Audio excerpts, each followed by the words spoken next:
Welcome back. It's the fatal fresh edition of Morning Rush. You are watching with me, Nana Watch. I just want to quick and so be coming through to give us some details. But then let's have some interesting conversation that is very, very important that we touch on. And this one we have Stephen Nabieu Rogers, PhD. He's the Executive Director of Africa Faith and Justice Network, and they are doing an amazing work. And this morning we are talking about land acquisition or land grabbing awareness and prevention. And he's actually from Sierra Leone, and we're having an interesting conversation about his stay in Ghana so far. And he's loving the yam and the quantum race too. Absolutely. Absolutely. I love it. But then welcome to the show. Thank you so much for welcoming me, Esther. I mean, thank you. For land issues in Ghana, it's very, very dicey. But then I want us to start the conversation on how serious has it become in terms of people trying to illegally grab lands, or how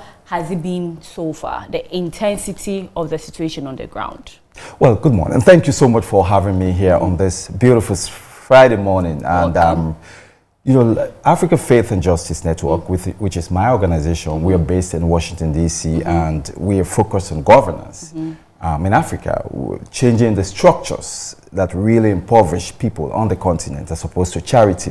Now, one of the things we're focused on is land grabbing, and we're here in Ghana specifically because of what we saw in Cameroon. Now, if you probably have been reading a little bit, Africa has the most arable land in the world right now, has some of the most fertile land.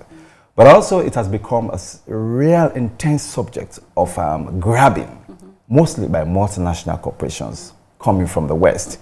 So we came here in 2004, I remember, 2014, from Cameroon, in the sense that we went to Cameroon where we were actually following up an agribusiness company called Heracles, which had actually acquired huge tracts of land in Cameroon. They go there, they buy a hectare. Now, a hectare is like 2.5 acres of land for $5 for 99 years, right? And renewable for another 99 years. Okay. So they take it away from low-income people, community people, without full disclosure. So those people literally sell off land that is for generations they will never have access to, impoverishing them. So that happened in Cameroon, and we went there, we worked with the communities there. They were able to obviously get back their land. And then we found out they were in the Volta region. Oh, okay. Yes. Of Ghana. So they ran, that's how we came to Ghana. You know, we actually ran. I was actually going to ask, why Ghana out of all the West African countries? So that's how we actually came to Ghana. And we started working on land grabbing in Ghana in 2014. When after we found out what's happening in Cameroon, and then we went to the Volta region, which is where they had already acquired the same large tracts of land. And I think there was a community called Bernarusi, which was part of Volta region. Now it's part of Oti region. Yes. So they had sold this land, the community, obviously, and there was a lot of dispute at the time. I mean, like, just part of the community sold the land without consultation with the rest of the community. So it brought a huge problem in the community. Let's continue the conversation. So from Cameroon to Ghana in the Volta region. Now you got to the Volta region. How was the situation there in terms of land grabbing? So we have been here since 2014. So we just got back here last week, myself and my colleagues. Some of them are actually still there. I came here to Accra last night. We have been, for instance, in the whole region and visiting some towns in Adaklu and Kanule and some little towns where what we found out, you know, we reach out to communities, we engage traditional leaders.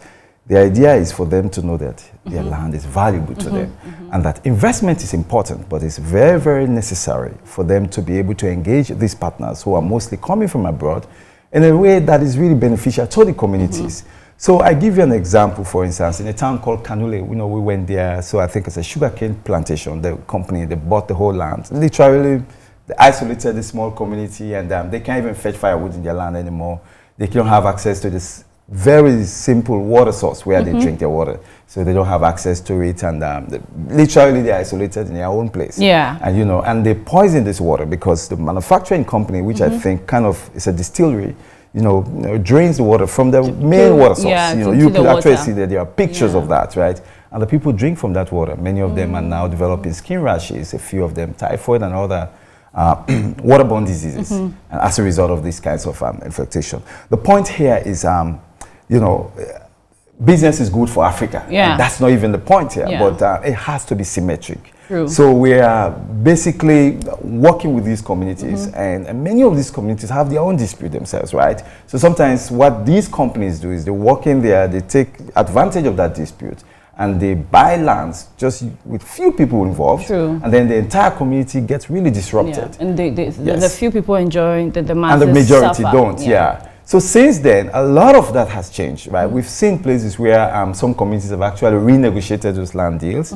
And in one town, I don't remember very well, where they actually deposed the chief because he was actually involved in the corruption. Oh. You know, literally, you know, working with local town planners and working with these companies to make sure that, you know, they sell the land without informing the community. The community. And the danger, and this is where one of our major messages, I mean, you and Before you touch on the danger, before you engage, during your process of engaging the chiefs and the people, did they understand the value of the assets they have, that is the land? Before you went into giving the education, did they understand? And what kind of an education did you give them for it to sink in that land is a very big deal and that is something they need to treasure? That's very important. Thank you. And absolutely, you're right. Before we engaged them, not many of them were very much into knowing exactly what it means. And, you know, in the African context, the land is where you live, you grow your food, you raise your family. You know, it's actually the entire ecosystem around you, right? So when we go to these communities, for instance, we now have developed a coalition of local leaders, some of them who had actually taken action. So we move with them around to these communities. They set up, you know, before we arrive, they, you know, bring the assemblies together. We meet under, you know, the trees, we talk. We engage the young people as well. The way we send the message to them is, this is your land, you owe it, right? Nobody has a right to this land except you. Now, you have a right to do business with this land, and that is not the message we are sending, that you can't. But this is valuable. If you sell land today for $5 an acre, it's important for you to know that in 10 years' time, it's going to be $100 or more, right? Than how you sold now, to commit your land for 100 years, which means none of you are going to be here 100 years from now, right? So you are making a decision for generations that are not born, right? They will come and they will never know what agreement you made. So it's very important for you to know these kinds of deals you are making. Now, let me give you one example. I think it was in the city in where now it's in Oti region.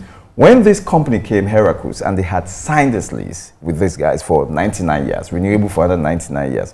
In the lease, they said, if you have any dispute, this dispute has to be resolved in France, in Paris, to be not specific. even in Ghana. No, nowhere. Now, imagine these people, some of them can't even point to the direction of Accra to start with, right? I can't even think of who has ever been in a plane. So, but these are the kinds of, it's very predatory.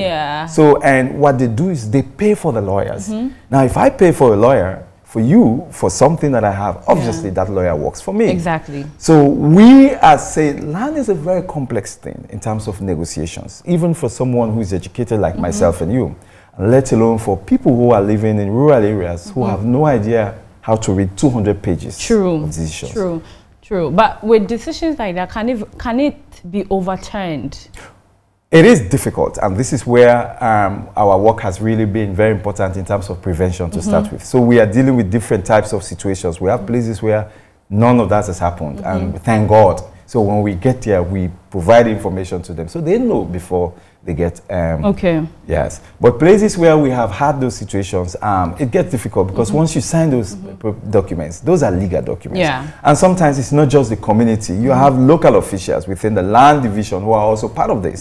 So it's a very, very legal document. Now, in the case of Benawasi, I think what we did was, because we put so much fire behind this company, because these are multinational companies, so they have stakes outside Ghana. They eventually, what they do is they sell the land to another company, and then another company. So it becomes even more complicated.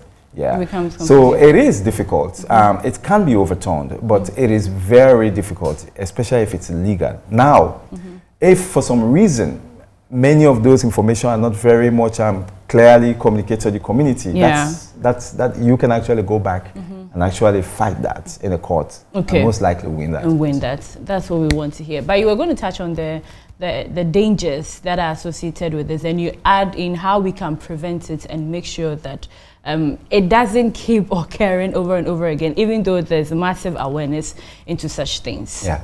And thank you so much. That's a very good question. And one of the dangers that we have been talking about, which is also been part of our education campaign, is, first of all, it's not just the fact that they are depriving you of a land. And it's not just the fact that they are paying you pittance, $5 for a hectare, which is 2.5 acres, by the way, right? For 1 full year, That's right? More. Which is nothing, literally, Yes. right? It is also the fact that what they actually do with the land, right? So some companies have bought these lands, and sometimes they are growing food, they are using chemicals that have been deposited into the water stream that people use to drink water. And that's dangerous. That's really dangerous. So none of those is normally part of this land deal. And there are situations wherein, again, this is not very clear, but this is not, it's not very obvious in these situations, but it needs to be entrenched that when you come here and you buy the land, whether it's how many acres of land, it's important for you to know that, for instance, you can't dump anything in that land. For instance, we have all this waste coming from overseas and people are looking for places to dump them. So we don't know who is going to do that overnight on the land that they bought, and you don't know. So some of those lands may never be used for agriculture. So there are quite a lot of things. Now, the point we are making here is, if these deals have to be entered into, it is very important that there's a lot of due diligence on the part of the government of Ghana to start with, right?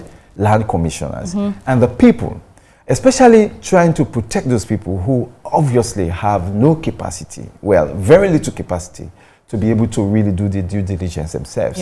And so there are quite a lot of dangers around that. But the most important thing is the generational wealth that you've just transferred to somebody else and impoverished your generations to come.